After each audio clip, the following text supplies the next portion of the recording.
bonsoir à tous. Merci à nos amis de l'Institut Pierre Werner de nous accueillir et surtout de nous accueillir en tant que porte-voix de Germaine de Staël. Comme le rappelait Marie à l'instant, je pense que c'est une figure essentielle pour penser l'Europe de notre temps.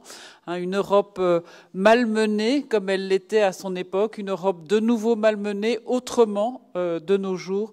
Mais il nous a paru, je crois, à Julia et à moi, qu'on pouvait en effet chercher chez Madame de Staël peut-être des réflexions qui restaient pertinentes de nos jours. Et parfois crainte du jugement des autres.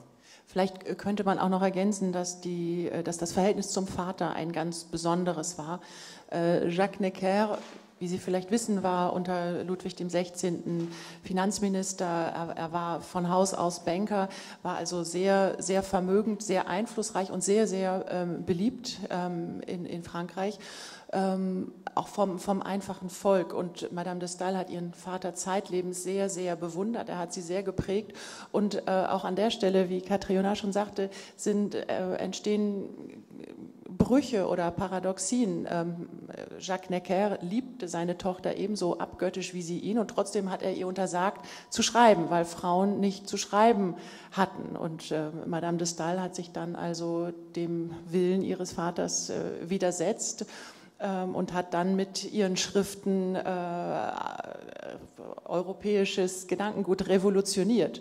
Von daher würden wir Ihnen gerne jetzt auch im Folgenden zeigen, inwiefern das Leben Madame de Staëls, ihr Denken, auch viele Aspekte ihrer Existenz von Brüchen und Paradoxien gezeichnet sind, weil sie eben nicht nur eine privilegierte, reiche Saloniere war, sondern sie hat gelitten in vielerlei Hinsicht und hat aber aus diesem Leid wiederum Energie gezogen und hat sich bis zu ihrem leider frühen Tod nie von diesem Leiden, und wenn sie leidet, dann leidet sie richtig. Et donc on a extrait cette citation d'une lettre qu'elle écrit à Ribbing, un de ses amants. J'ai un cœur si blessable que tout le monde a l'avantage sur moi en cherchant à me faire mal là. Et l'image, donc c'est un portrait qu'on attribue parfois à Vigée Lebrun, parfois à Marguerite Gérard, de Germaine de Staël avec sa fille Albertine, et qui est là aussi pour rappeler que Germaine de Staël voyage en Europe, on le rappellera, mais qu'elle emmène ses enfants avec elle. Elle a un côté mère moderne, elle ne laisse pas ses enfants dans un couvent ou dans un collège.